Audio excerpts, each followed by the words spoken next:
All right. Thank you for inviting me. And I am still a South African, by the way. I still have my South African passport. We've been here 25 years, but ek praat nog die taal and ek verlang for, I've got a lot of family in South Africa as well. But we came here to put our kids through college, and then they married Americans and had American babies. So we ended up having to stay because we wanted to be around our grandbabies. But anyway, Mark and Caroline and I and my wife Lisa go back 30, 40 something years, 45 years, I think, 44 years. We were next door neighbors, and we started off by getting on each other's nerves, but then we became friends, and we've been fast friends ever since. And it's been a great relationship with them. So, but I do want to tell you that if when I mess up, which I probably will, blame Mark because he's the one who recommended me. So I just thought I needed to let you know that. So the the title of my lesson, and I don't know if this is going to work or not. Let your wings follow your eyes, and I'm going to be holding up the usually when I preach, I use PowerPoint and I have a screen. But since I don't know, I could buy a doff here with stuff like this. So since I don't know how to use the PowerPoint here, hopefully Wycliffe can teach me that. But anyway, in the meantime, I just printed them off and we can take a look. I'll hold them up and hopefully you can read the scriptures and the pictures and so on. So the theme is up, UP, those two words. And it comes from two passages, two verses from Isaiah. I got it right? I hope I don't hold it upside down. But anyway, the first one is from chapter 40, verse 26. Lift up your eyes on high and see who created these. And verse 31 says, they shall mount up with wings like eagles. And of course, many years ago, I watched a movie called Up, and maybe you saw this movie as well.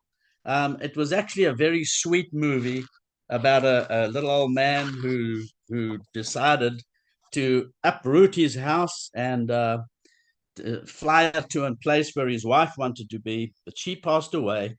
And in so doing, he ended up uprooting his house by all these balloons. But then he found himself stranded with this little guy. And when you look at it, it's a very sweet little movie. But at the end of the day, um, I think the story was no matter what life throws at you, things can work out for the good. You just have to help make it happen. And that, the old grumpy man really didn't want that kid around, but at the end of the day, they fell in love with each other and lived happily ever after, kind of a thing. Now, Isaiah chapter 40, in its entirety, really is a warning from the prophet Isaiah against Israel, warning them, saying, "Do not go back into the place that you once were when you fell away from God." And so it was also a victory passage where he says, "If you stay faithful, then God will protect you, and He will comfort you, and He will encourage you." And so, on the basis of that, there are 3 points that I want to make this evening. And it's called to consider, called to concede, and called to conquer. And I cannot help but when I put outlines together to try to do alliteration and rhyme. So you're finding that out. Sorry about that. But the first thing I want to talk about is that we need to be made to call, that we are called to consider. And the way we do that is by looking up. And I will tell you, and I don't know if you've ever heard of a very famous basketball player in Texas. You probably wouldn't have, but he's very famous, world famous. His name is Dirk Nowitzki, and everybody knew who he was. He's stopped playing now because he's gotten a little old. But one day when I was in Dallas and I was at a Subway sandwich shop buying a sandwich for lunch, I noticed somebody standing next to me, and I looked next, and I turned to look, and my eyes were same height as his waist. And I thought, who in the world? And I looked up, and I was standing right next to Dirk Nowitzki. Now, I had been there. I'd ordered my sandwich. He arrived after me. He ordered his sandwich, and he got it before me. Figure that out. But anyway, but I have a picture of us standing together, and this is it right here. And that's him with his Subway sandwich, and that's me standing next to him at the Subway shop. Now, it actually happened, but this is as close as I can get to him, me standing next to him. But the point I want to make with this is simply the fact that um, when I stood next to this incredible basketball player, I realized, and I was reminded just how useless I was at playing basketball. I mean, compared to him, I was nothing. And I think when we compare ourselves to the creation itself, and even to Jesus, when we stand, the closer we get to Jesus, the more we put ourselves in his life and he in our life, the more we realize just how destitute we are, really, just how needy we are, just how useless we are. And it's impossible for us to survive, to make it to heaven on our own steam. And we realize just how important Jesus is to us. Now, it's important because what Isaiah is telling us here in chapter 40 is that we need to be able to look and see and realize that we are completely dependent on God. But he tells us to look in a certain way, at least in this particular chapter. So in these verses, he says, that's verse 21 and 22, and also 25 and 26. He says, have you not known? Have you not heard? Has it not been told you from the beginning? Have you not understood from the foundations of the earth? It is he who sits above the circle of the earth, and its inhabitants are like grasshoppers. It is he who stretches out the heavens like a curtain and spreads them like a tent to dwell in. And so we got to stop there and we got to think, you know what? He spreads out the heavens like a curtain. And I'm going to talk about that in a little more detail in a little while. And then it says, to whom then will you compare me, that I should be like him, says the Holy One. Lift up your eyes on high and see who created these. He who brings out their host by number, calling them all by name, by the greatness of his might, and because he is strong in power, not one is missing. And so what is interesting right there is God is simply calling us to look at the universe, look at what he has stretched out. I know back in Somerset West, you're in city area, and so the evening lights kind of make the sky hazy. But I know you've all done it out in the countryside on a cloudless, moonless night. You've looked up into the heavens and you've been blown away when you just simply look at the Milky Way. And so God wants us to recognize just how important and big and grand he is, because at the end of the day, we're going to see later on in this chapter that once we are reminded of the greatness of God, and this is the kind of stuff that's out there. These pictures, and I know you've seen pictures like this of nebula out there and galaxies out there. And these are just nothing compared to what is actually out there. I know you're familiar probably with the Hubble Space Telescope. That's about the size of a bus.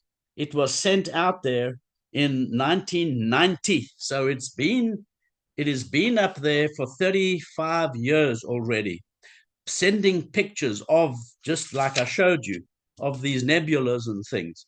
But what is interesting to me is when we look at the universe, all we get to really see is the Milky Way galaxy. And some of the things that we see that are what we think are stars are actually galaxies that are further away. But there's this thing here called the Hubble Deep Field. What happened was the Hubble telescope they commanded from earth. I'm talking to South Africans, I should say. They commanded from earth, and so they told it to point into a little speck of blackness where there was no stars or anything.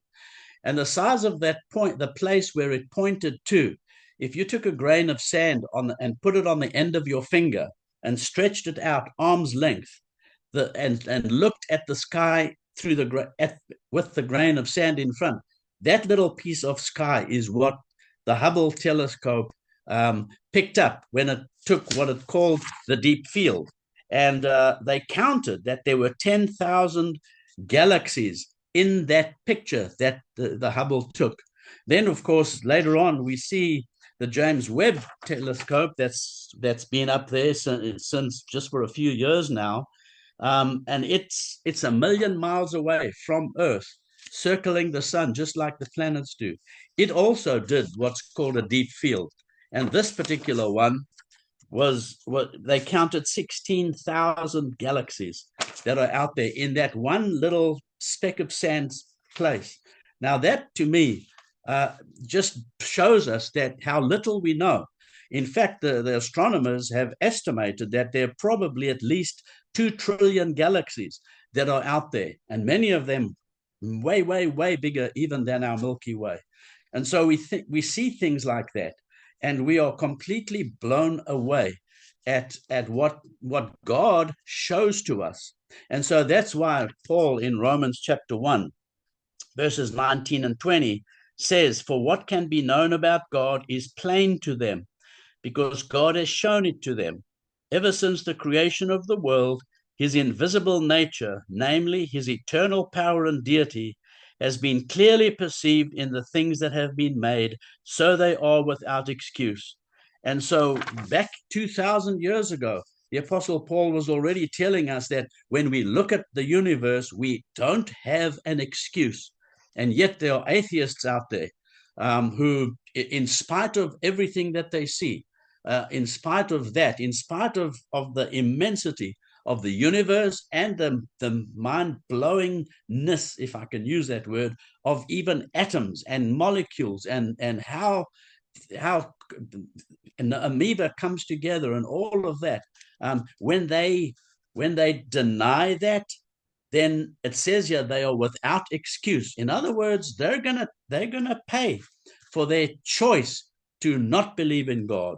And there was a comedian that I heard just recently, and he was doing a monologue, and he was talking about the creation. And so he made fun of the atheists. And this is what he said. He said, "Some people think God created the universe. Some people think nothing created the universe. Which is the funnier guess? And the nothing people make fun of the God people, and they say that God doesn't exist. Maybe. But you know what definitely doesn't exist? Nothing. That's the defining characteristic of nothing, is that it doesn't exist. So what are we talking about? Either you think it's God, something you cannot see, touch, taste, hear, feel, and that science cannot prove, or you think it's nothing, something you cannot see, touch, taste, hear, feel, and that science cannot prove." And then he says, "But I think we can all agree that if nothing spontaneously erupts into everything, that's a pretty magical nothing." And then ask the nothing people, "What happens when you die?" And they'll say, "Nothing. You go into nothing." And you can ask them, "You mean you merge back with your creator?" That sounds a whole lot like heaven, dude. And so that's just simple. It's done in a comedic fashion, but it is simple logic that only the fool in his heart says there is no God. Somebody has said that the universe is made of protons, neutrons, electrons, and morons. And I think when people choose not to believe in God, that actually applies. A bunch of morons. So Hebrews chapter 11 and verse 3 says, "By faith we understand that the universe," some of the versions say worlds, "was created by the word of God, so that what is seen was made out of things which do not appear." Some versions say which are not visible. Now, this is important because it doesn't say it was made out of nothing. It said it was made out of things which do not appear, or things that are not visible. Well, what does that mean? It's something is there, just that we cannot see it, but it's already there. And that's God. God is already there. And he lives in a spiritual realm, but he is able to create the physical realm. And so that's what we are called to do. We are called to consider the things of God. And if that is the case, then we are called to concede by reaching up. And so Isaiah chapter 40, now verses 28 to 30, he says, have you not known? Have you not heard? The Lord is the everlasting God, the creator of the ends of the earth. He does not faint or grow weary. His understanding is unsearchable. He gives power to the faint, and to him who has no might, he increases strength. Even youth shall faint and be weary, and young men shall fall exhausted. And so all he's telling us here is that we need to recognize, we need to concede that God is God, that we are his creation, that we depend on him for everything. And of course, ultimately, he gave his son to die on that cross to give us access back to God. And so it's something we've got to concede. We've got to say, okay, I am me, you are you, I'm a nothing, you are God, I need you, and you're there to help me. And in so doing, then we have to recognize that we've got to obey his will, because that's how we have access back to him, by obedience to his will. And so we see how important it is for us to actually do that. And then it comes back to the fact that we are called ultimately then to conquer by rising up. Okay, and so this is where Isaiah chapter 40, verse 31 talks about it. He says, but they who wait for the Lord shall renew their strength. They shall mount up with wings like eagles. They shall run and not be weary. They shall walk and not faint. But what is interesting here is the words wait. Some versions say wait for the Lord. And now I'm gonna do a small little Hebrew lesson here on Hebrew. The word there for wait, let's see if I can put it down. The word there that has been translated wait is the Hebrew word kavah. And some versions say wait for the Lord. Other versions say wait upon the Lord. I think both of those are correct. To wait for the Lord is like to wait with anticipation for the coming of God. The other one is to wait upon God, like to serve him. And we all know that we are servants of God ultimately. But now there's another one. There is another word, meaning of that exact Hebrew word that is there. And it kind of, I'm disappointed in a sense that at least some of the versions haven't incorporated that third meaning of that Hebrew word kavah. And it means to bind itself to, or to connect oneself to the Lord, or gather oneself to the Lord. And so when you look, for example, at Jeremiah 3:17, at that time Jerusalem shall be called the throne of the Lord, and all nations shall gather to it in the presence of the Lord in Jerusalem. That's exactly the same word. And so it's important for us to, I think we can add that meaning to wait. We can wait for the Lord, we can wait upon the Lord, but beyond that, it's important for us to gather to the Lord, to bind ourselves to the Lord. Now, if I could illustrate it in a particular way, I would illustrate it by, if I can pull this, okay? We know that a rope, you tie a rope to a bucket, and you put bricks in the bucket, and the rope can pick the bucket up. And that's what God does. But you notice, and I've enlarged the rope there, and you can see like a little thread wrapped around the rope. Now, the rope itself is what God does, but the thread is what we do. In other words, we bind ourselves together to God, and so along with God, we get to pick up the bucket. But the truth is, it's not us. God does it. We just bind ourselves together to Him, and when we truly do that, and hold on to Him and cling to Him and gather ourselves to Him, then we're able to overcome all kinds of things that Satan would throw at us.